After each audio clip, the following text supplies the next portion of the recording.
Ja, men hej på er allihopa. Här kommer för ovanlighetens skull ett litet extrainsatt avsnitt. För idag följer jag upp min förra video om Venezuela med en exklusiv intervju med Maria Maccado, oppositionsledaren som tillsammans med Edmundo Gonzales vann valet 2024 i Venezuela med överväldigande stöd från folket. Sammanräkningen som var svår att få fram på grund av kraftigt valfusk visade ändå att man från 83% av valdistrikten fick cirka 67% av rösterna mot Maduros 30%. Det är ju en klar seger som regimen gav fullständigt fan i genom sitt fusk och manipulation. Vi vet ju att Maduro-regimen helt ignorerade resultatet, precis som väntat från en diktatur som ihärdigt klamrar sig fast vid makten. Maccado förklarar här i intervjun klart och tydligt varför venezolanerna röstade för förändring, frihet, ekonomi och ett slut på förtrycket. Jag anser det viktigt att du får se det här, för detta är den kvinna som tillsammans med sin kollega vann valet, och hon förklarar det på ett bra sätt hur Venezuela långt ifrån är ur krisen och förtrycket som har varit i hela 27 år. Maduros medlöpare finns alltid kvar dock i systemet som löss i dess fana. 27 års korruption, ja, det tar man inte bort över en natt. Maria Maccado tilldelades Nobels fredspris 2025 för sin outtröttliga kamp för demokratiska rättigheter i Venezuela och för att främja en fredlig övergång från diktatur till demokrati bortom Chávez och Maduros diktatoriska styre. En motivering som belyser hur kommunistregimen har krossat ekonomin, friheten och mänskliga rättigheterna.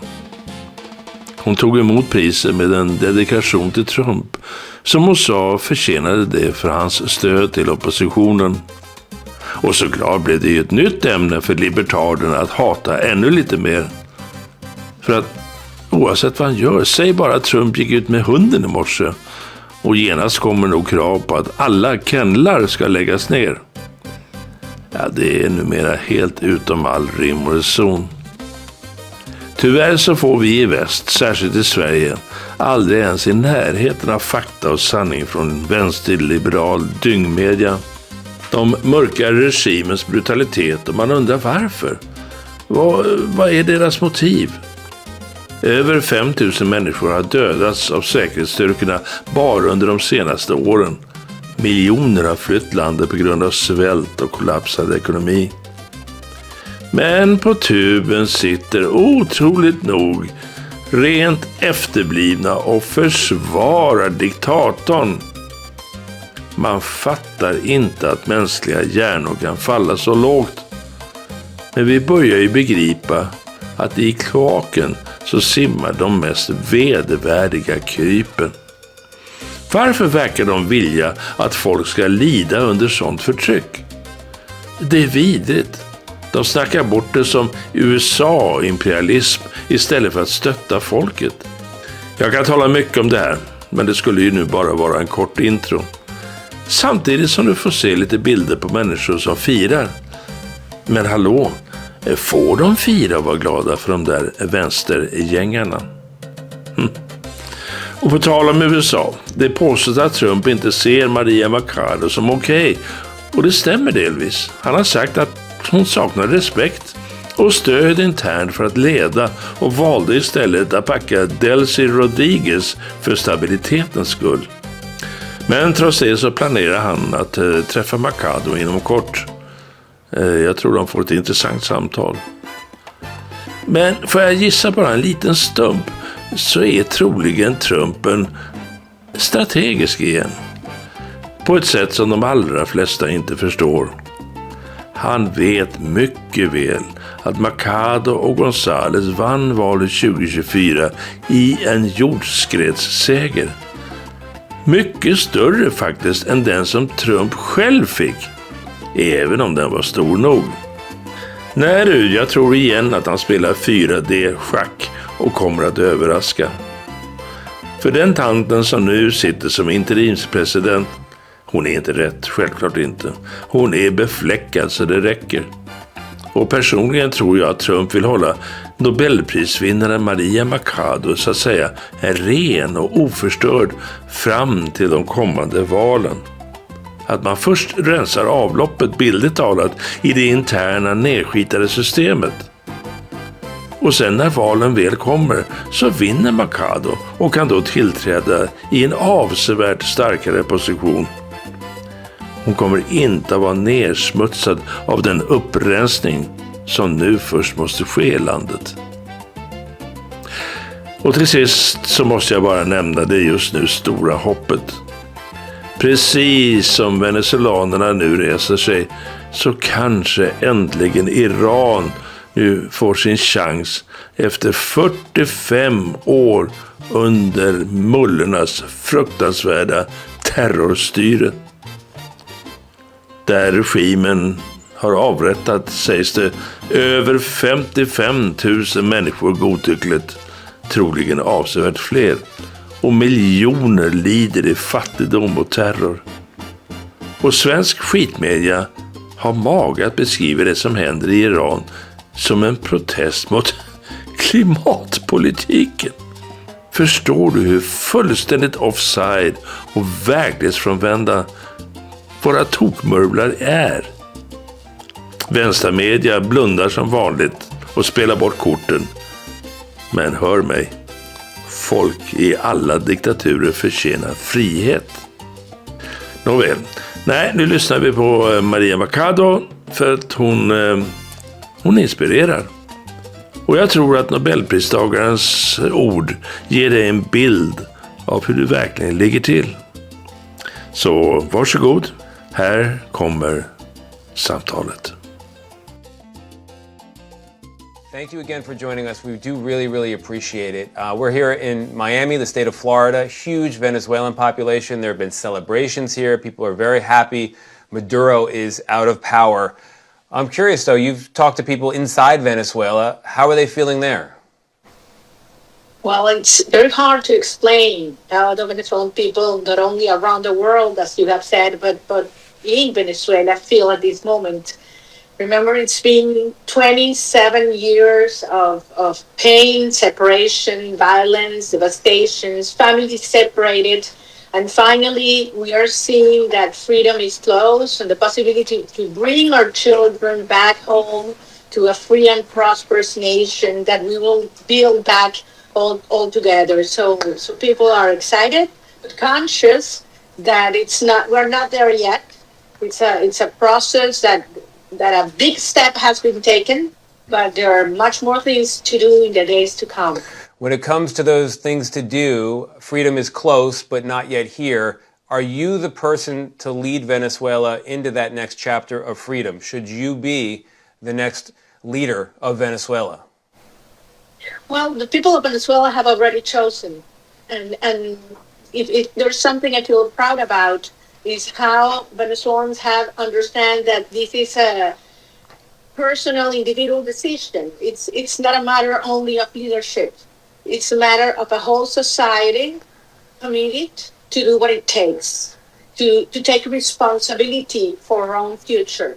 So we got a mandate, very strong, very clear, through the primary process in October 2023, but we won an election in 2024 by landslide. So there is a mandate there. So in other words, the answer is yes, is what I'm hearing. You won that primary. You were then banned from running. I asked you, should you be the next leader of Venezuela? You say you already have won what's necessary to become it. So the answer is yes?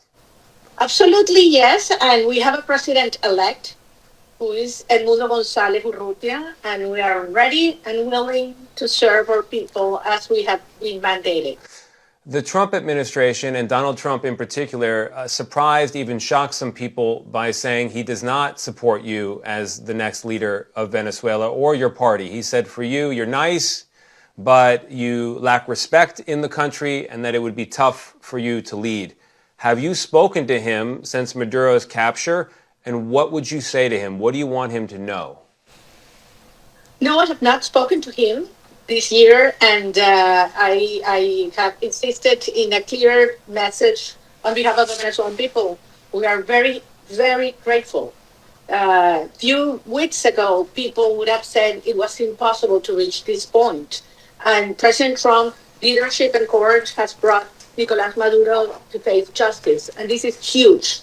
This is a major step towards restoring prosperity and rule of law and democracy in Venezuela. So this is huge.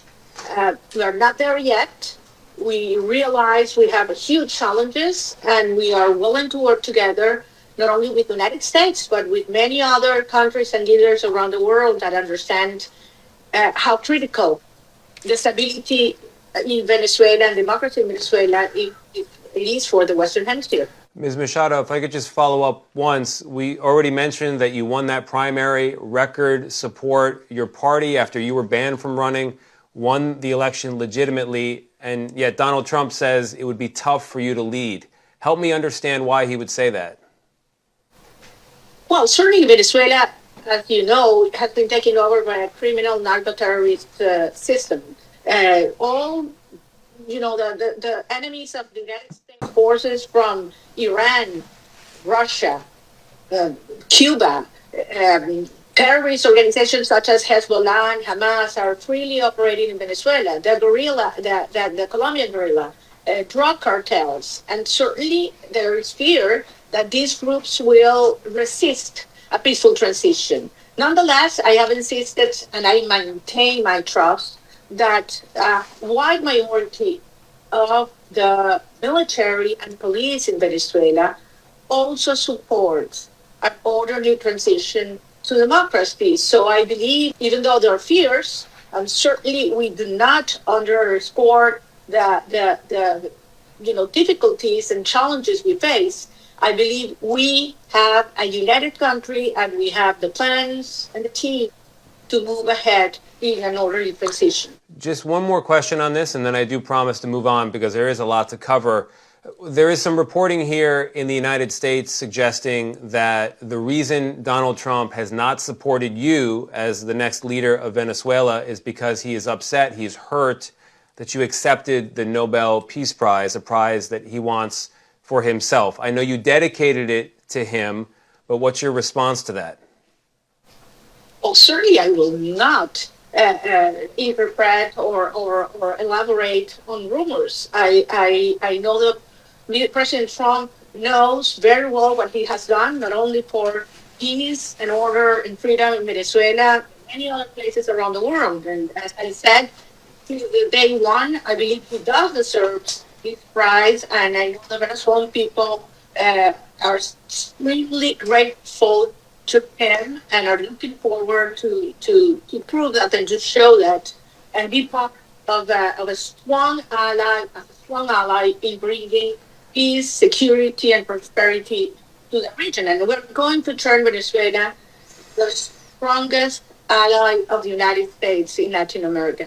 So then on the subject of bringing democracy and what Donald Trump and the Trump administration have done, Maduro is gone. So the dictator has been deposed.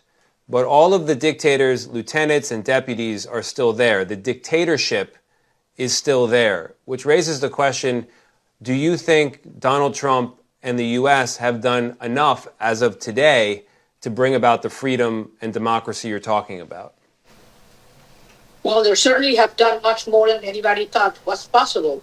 And as I said, January 3rd will go down in history as the day justice defeated tyranny. What people said it was impossible to achieve in a flawless operation. So this is huge. But we have to go step by step, day after day. And that's, the kind of serenity and strength that we have to have in such delicate and complex moments. Any transition to democracy starts with freedom and respect for human rights. As we speak, Tony, there are almost 1,000 political prisoners in Venezuelan jails. They are being tortured. Many are disappeared, like, Rory Brander. He's a journalist that has 1 year separated from his family, and many others, just for speaking out, just for defending the votes, just for telling the truth about the reality of hospitals or schools in Venezuela. So this is the next step that should be taken. Political prisoners should be freed and repression should be stopped immediately. Ms. Machado, on that point, the people who put those individuals in prison, many of them are still in power. In fact, all of them, with the exception of Maduro. And the deputy of Maduro, a vice president of his, Delcy Rodriguez, is now the interim president. She is in charge. Some people in the U.S. say she's a moderate, that she's going to cooperate with the U.S. What do you think? Do you think she's the right person to lead Venezuela right now? Everybody in Venezuela and abroad knows perfectly who she is and the role she has played. She was sanctioned by the United States government because of the corruption and all the involvement she has in criminal activities. Beyond that, she has been the architect, one of the main architects and director of the torture centers in Venezuela, of repression for innocent people. And the main link, the main actor that has relations with Russia, with Iran, and other countries that have, obscure criminal activities in Venezuela. So certainly she's nothing but like a moderate. She's perhaps even on Rush left that Maduro, that's possible. And certainly she's created by the major part of Venezuelan population and will bring no confidence to international actors, investors, because, she has a very clear track record. I think it's evident the United States has instructed her to take certain actions regarding further dismantling of the criminal structure as a path forward towards a complete transition to democracy in Venezuela. It sounds like you're saying she's done a lot of bad in the past, but now she is a puppet of the United States. Well, I will not speculate once again. I think she is in a very critical position because nobody trusts her. Nobody. Not even the own Chavista system and the regime. And they do even less now than they did last week. Nonetheless, I do trust the Venezuelan people, Tony. It has been such a long and difficult journey, and it has cost so many lives, so many sacrifices. We will work and we will demand and we will do what it takes to bring freedom and justice and democracy to our country.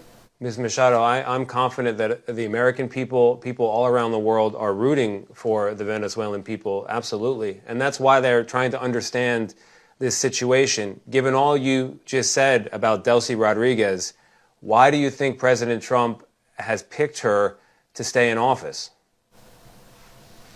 I cannot answer that question.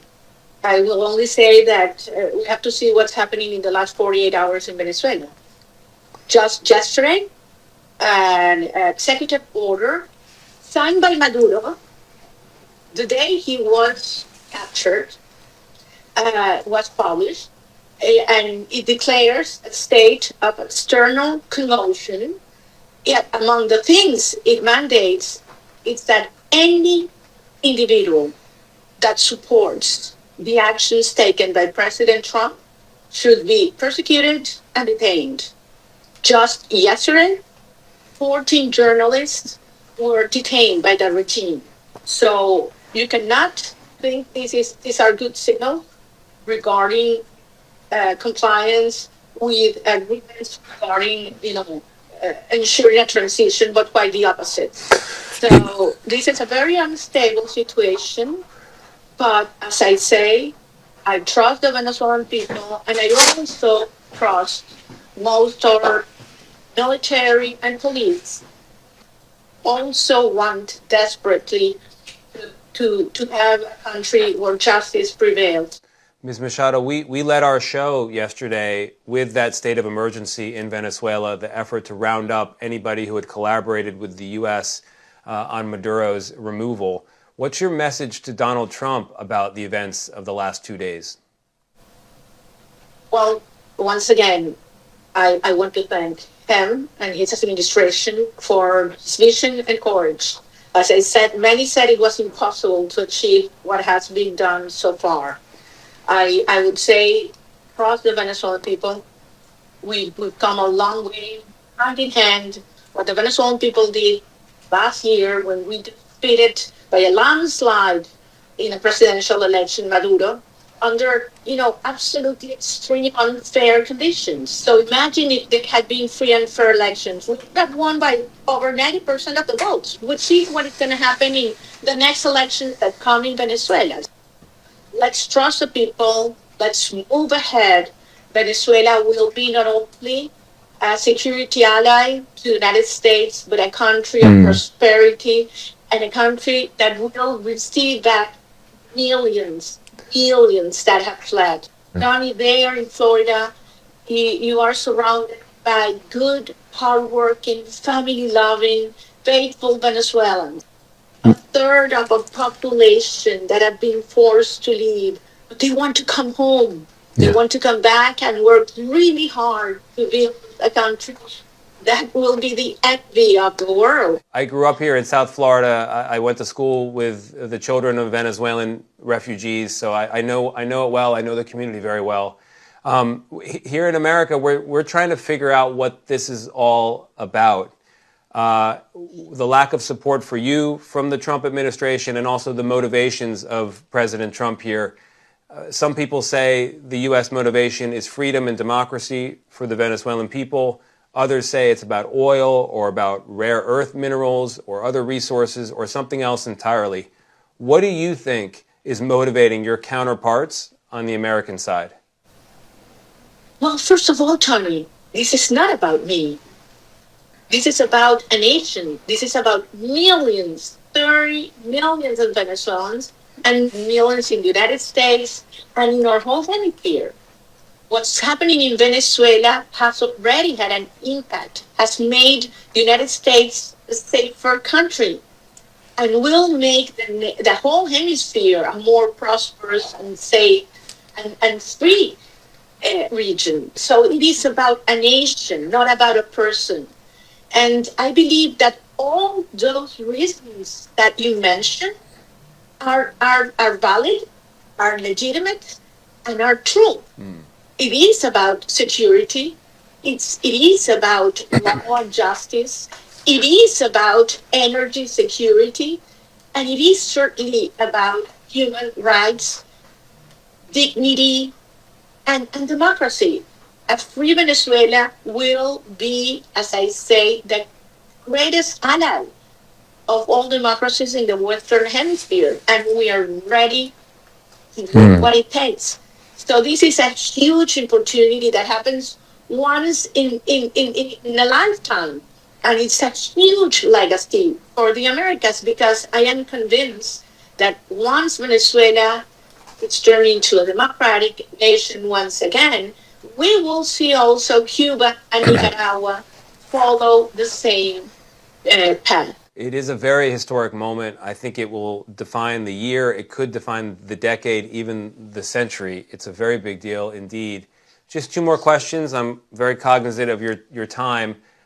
One of the motivations that President Trump brought up was oil, saying that U.S. oil companies would go into Venezuela, rebuild, and take back some of the money and the resources stolen by Chavez and then Maduro. Do you support U.S. oil companies coming back to Venezuela to get back what was taken? I absolutely support American companies, not only in oil, in minerals, in infrastructure, in technology, in financial services, in health, in education, in tourism, coming into Venezuela. This is a win-win relationship. But in order to have companies, big and small, investing long-term investments that are huge, you need to have rule of law. You need to have stable rules. You need to have reasonable regulation. You have to have protection for foreign investment. You have to have security that the whole country approves and supports this process. So legitimacy is on our side. The popular support is also on our side, on the side of this movement. So I have absolutely no doubt that that will be the result. And I have been talking with CEOs and executives from, companies, big and small, showing them all that we are planning to do. And they're absolutely excited because there's a $1.7 trillion opportunity for investment in Venezuela in several sectors. And that's something that will never happen in a socialist, corrupt, narco-terrorist regime. That requires democracy, rule of law, transparency, and that's precisely what we will bring. And finally, Ms. Maccado, the government, Maduro's regime, has said to its supporters, be ready for armed resistance if necessary. You've said to your supporters, be prepared to take action. Some people hear these kind of phrases, they look at the division in the streets of Venezuela, and they're concerned about violence. Take me into the future. What's coming? Are you worried there could be clashes?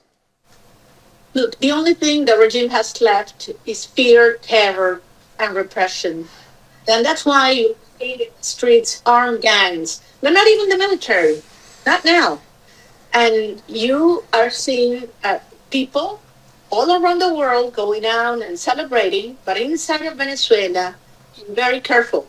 Because if they go out to the street right now, they will be harmed, they could be detained or disappeared. So we have to be very responsible. But believe me, Tony, Venezuela is not a divided society. I dare to say there's no other society in this hemisphere as cohesive and united as Venezuelan society. More than 90% of our population wants the same. We want to live with respect, with dignity, with justice and opportunities. So this is about love. Love for families, love for a country, and love for freedom. And this is very powerful. So believe me, the Venezuelan people are very grateful. They are very excited with what's going, very hopeful with what's going on. And I will be able to host you, many friends you have from Venezuela, in a free country, a beautiful country with wonderful people. I think the question, Ms. Maccado, is will you be able to host me 1 year from now in the presidential compound of Venezuela with you at the helm? Well, I am sure I will be able to host you in a free Venezuela, and I will be serving my country certainly where the people want me to do so. And I'm looking forward, Tony, to go back to Venezuela as soon as possible and share this unique moment in history with millions of my fellow citizens that have done such a historic endeavor. And I'm very, very proud to be part of this generation. Thank you, Ms. Maccado.